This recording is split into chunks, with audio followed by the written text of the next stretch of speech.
disfrutar también la de en este momento, que ya está con nosotros, la doctora Débora Juarbe, para que después de nosotros haber hablado sobre los desafíos en el ministerio, sigamos recibiendo herramientas de cómo poder trabajar dentro de lo que es el pastor como un asesor ministerial, pastoral, el cuidado pastoral o la consejería pastoral que también algunos mencionan. En esta mañana la doctora Débora Juarbe nos lleva por este camino extraordinario. Doctora, ¿cómo está?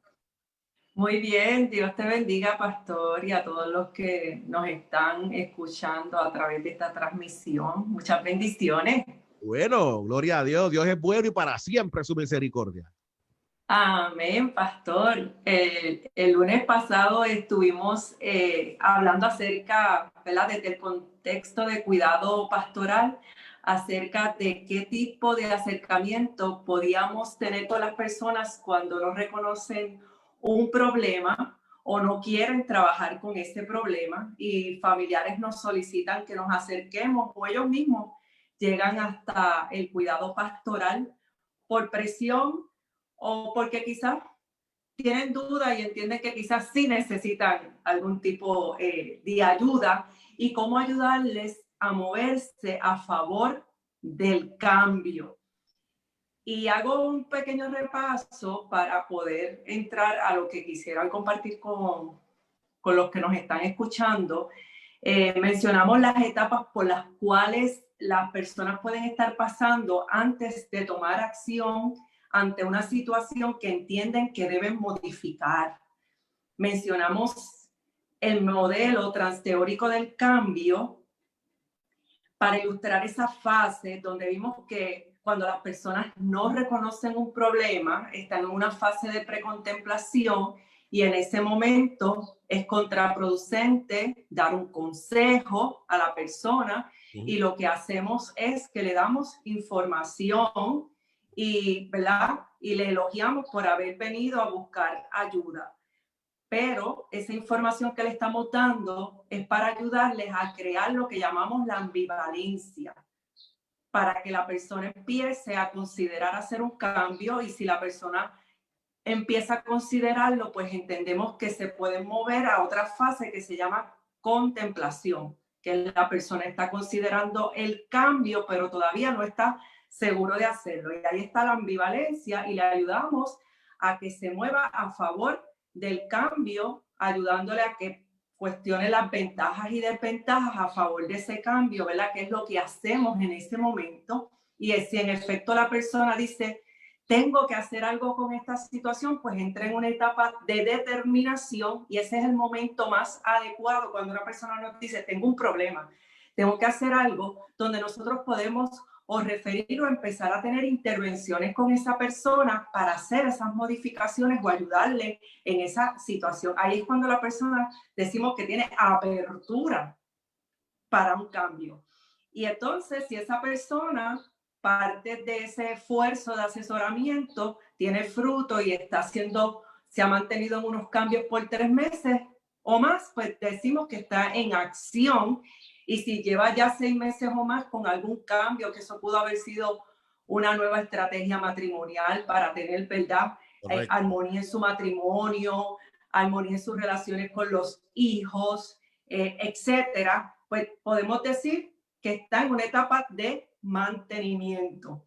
Pero fíjese, pastor, que la semana pasada surgieron algunas preguntas que no las pudimos compartir con la audiencia, pero que yo las anoté para beneficio, ¿verdad?, de las personas que nos hicieron esas preguntas.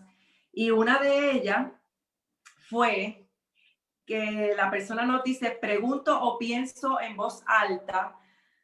A veces tenemos gente dentro de la iglesia presentando resistencia negativa a los cambios, pero en vez del pastor orientar, puso entre comillas disciplinar, los premian.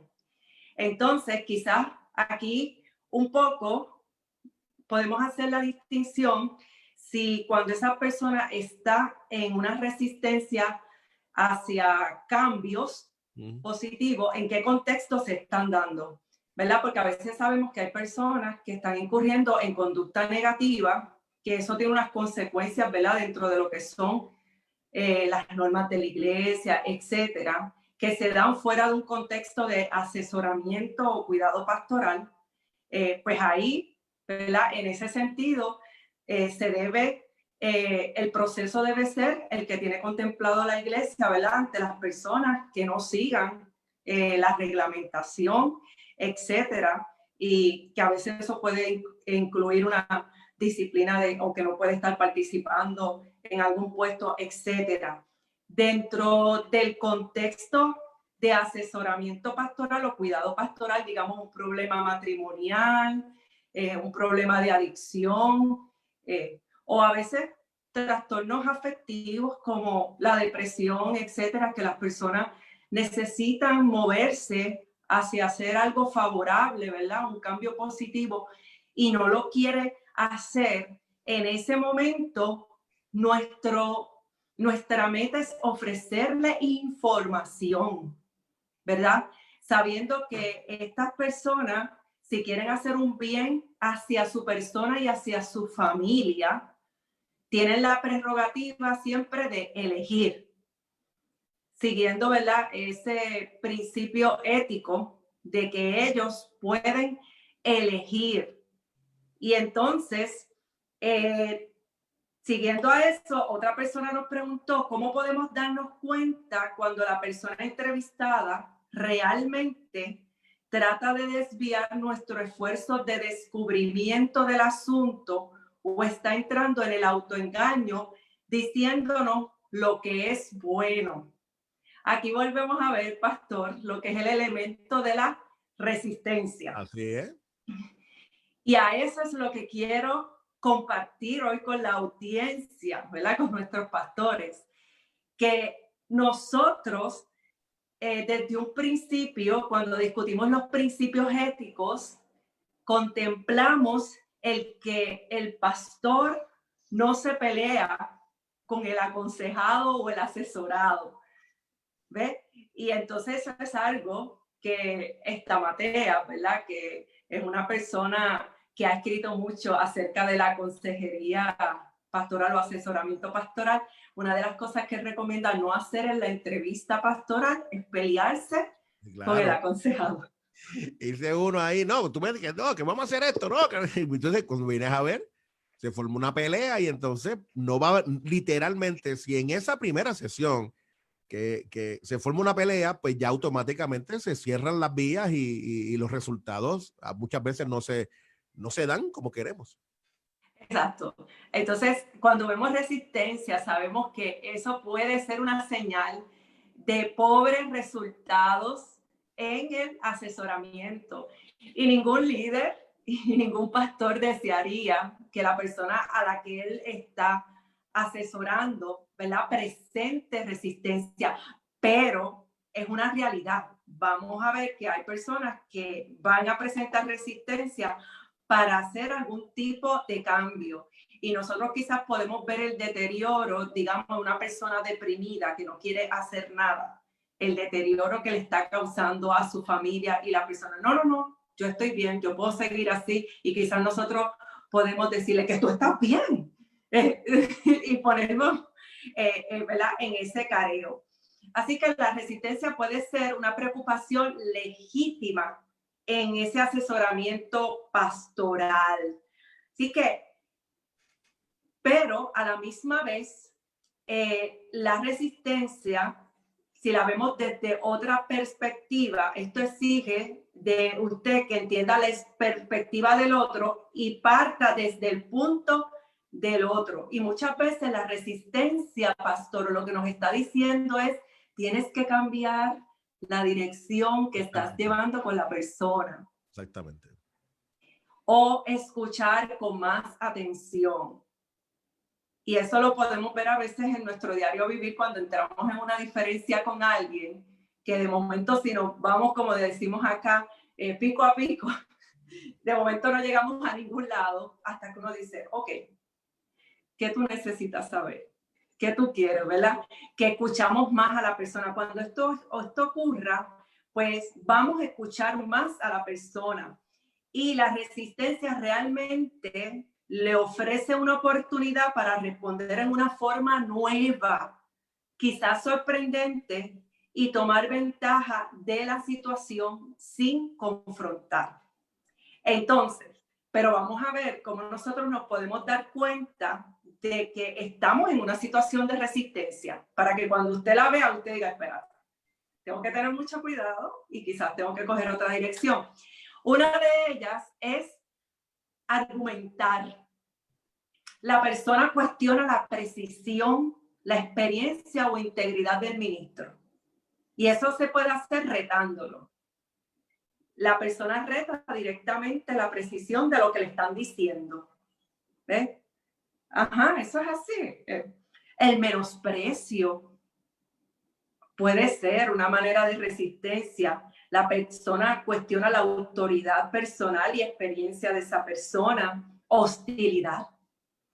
La persona expresa hostilidad directa hacia el ministro. Otra manera, ahí vemos, ¿verdad? La primera era argumentar.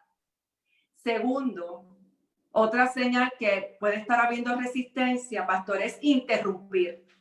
Cuando esa persona interrumpe de una manera defensiva, no, ¿verdad? Pero es un momentito. Eso nos está diciendo que esa persona probablemente está en resistencia.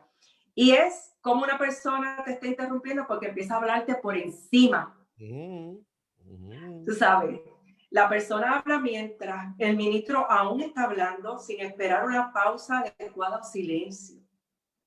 La persona corta el discurso, interrumpe con palabras con la intención de obvia de hacer callar al ministro. Por ejemplo, espera un momento, ya yo he escuchado suficiente, ¿ves?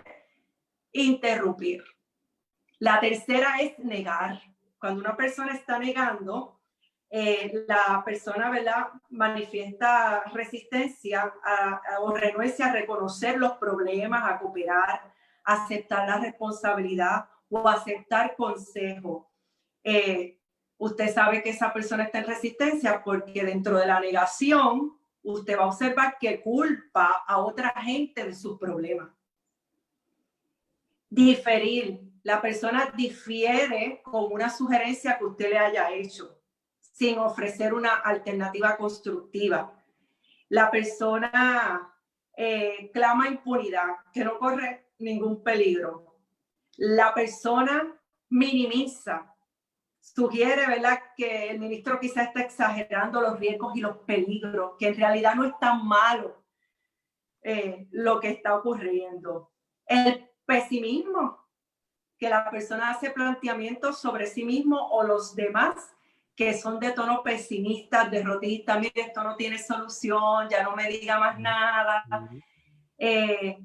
La renuencia a recibir el consejo, el desgano hacia el cambio. Y por último, otra manera que podemos identificar que la persona está en resistencia es que está ignorando. La persona demuestra evidencia de ignorar o no seguir al ministro, desatención. Su respuesta indica que no le está prestando atención, no contesta, no reacciona, desvía la dirección de la conversación. Así que en medio de esas negaciones, de esas argumentaciones, no es fácil, ¿verdad, pastor? No lo es. Y de hecho, yo aprovecho para decirle a la gente que está, a los pastores y pastoras conectadas y conectados, en medio de esto, que sin lugar a duda no es fácil, a mí ha pasado y he tenido que irme por otras rutas. Y exactamente, yo lo estoy escuchando a usted y me vienen tantos casos a la cabeza. Y uno pues con los años va aprendiendo. Y parte de lo que he aprendido es en este proceso a que cuando esto pudiera pasar a los pastores y pastoras, no pierdas el control. Tranquilo, tranquila. O sea, y organiza tu mente, tus ideas y entonces vuelve otra vez y busca otra ruta, pero no pierdas el control.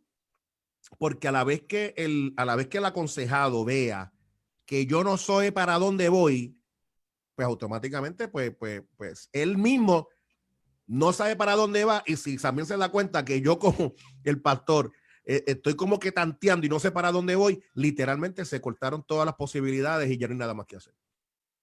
Sí, y fíjese que no podemos perder de perspectiva siempre nuestro enfoque, que es que la persona sea edificada, que la persona pueda lograr un cambio positivo y que los canales de comunicación permanezcan abiertos. Entonces, Abiertos.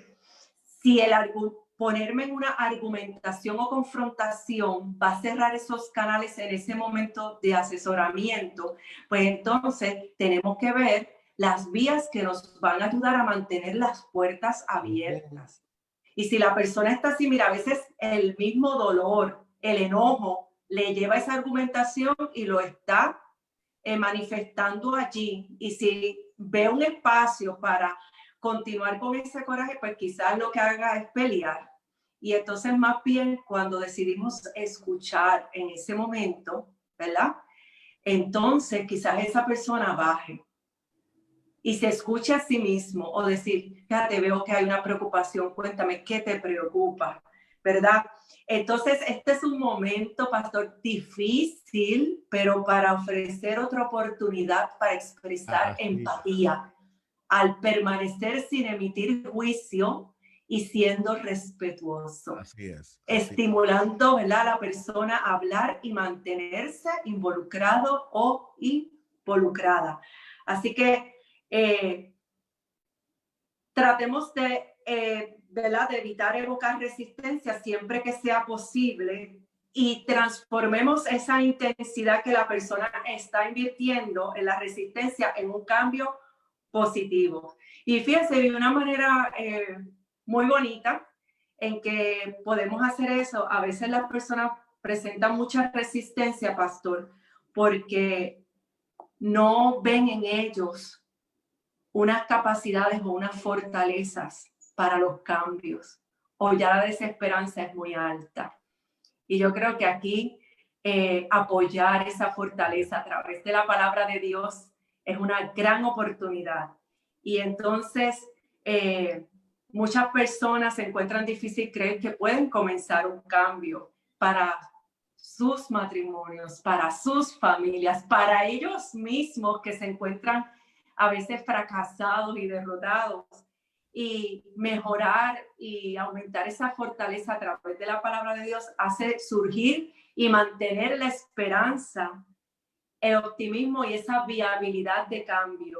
Y eso exige, ¿verdad?, que reconozcamos las fortalezas de la persona, que las saquemos a flote cada vez que sea posible. A no ser que una persona crea que el cambio es posible, la discrepancia, ¿verdad?, percibida entre el deseo por el cambio y los sentimientos de desesperanza sobre lograr el cambio posiblemente resulten en la negación para poder reducir la incomodidad. Así que, puesto que esto es un elemento crítico, en este momento nosotros podemos decir, mira, Dios se glorifica a través de las debilidades. Cuando nosotros no podemos, entra, ¿verdad?, el Espíritu Santo a actuar a favor de nosotros y poder decir, mira, lo podemos en Cristo, que es el que nos fortalece. Si necesitamos sabiduría, ahí tenemos al Señor. Y este es el momento para poder inspirar esperanza, que a veces detrás de tanta resistencia lo que hay es dolor, temor o frustración. Así que cuando llegue ese momento, nadie lo tome personal. Así es. Sino creer en la posibilidad de cambio y transmitirle ese mensaje a la persona. Interesante, doctora, porque ese sería un buen punto más adelante para considerar esas raíces del enojo que habla Norman Wright. Usted acaba de mencionar que muchas veces detrás de esa frustración, como usted muy bien presenta, están esas experiencias, detrás de ese enojo, están, tú sabes, hay mucha frustración. Y es importante que también yo como pastor, asesor, cuidador y los que están escuchando, podamos de alguna manera poder entender el dolor de la gente de manera empática, validar ese dolor. Cuando a mí me ha pasado esta situación de tirantez, que yo he visto un poco de resistencia, de la manera en que lo he trabajado es haciendo obviamente preguntas que permitan que la persona siga soltando y valido el sentimiento. Oye, Amén. tú tienes cuánto lamento esta situación y comienzo y a la misma vez también le voy dando palabras de afirmación. Te felicito por lo que estás haciendo. Entonces veo que la atmósfera literalmente cambia. Cambió. Y otra estrategia, pastor, es reformular. Muchas veces dice, no, porque es que yo estoy cansada de que mi mamá siempre está detrás de mí. Y le dice, fíjate, yo creo que quizás ella está tan preocupada por ti, te ama mucho. Cuando le damos ¿verdad? Otra perspectiva de algunas situaciones que las personas están encontrando negativas, las personas pueden reformular, Así es. ¿verdad? Su visión, y eso también es un tipo de sugerencia en momentos de resistencia, reformular, compartir ese otro punto de vista que las personas quizás no están viendo, ¿verdad? A la luz de los ojos de su dolor o lo que están viviendo. Me parece excelente que esta mañana la temática que hemos compartido, pastores y pastoras, agarre esta sección y lo que la doctora Juarbe nos está llevando por un sendero que son ciertamente un sendero de muchas herramientas. No puedo irme sin antes decirle, doctora Juarbe, que el pastor Miguel Ramos desde Pensilvania le dice bendiciones para la doctora Débora Juarbe. Ay, saludos. Y también el pastor Luis Felipa le envía un abrazo. Ay, bien recibido, bien apreciado. Saludos para Miguel y para el pastor Felipa. Así que le envían a usted un abrazo, doctora. Doctora, ¿cómo la gente puede comunicarse con usted? ¿Puede comunicarse con su ministerio?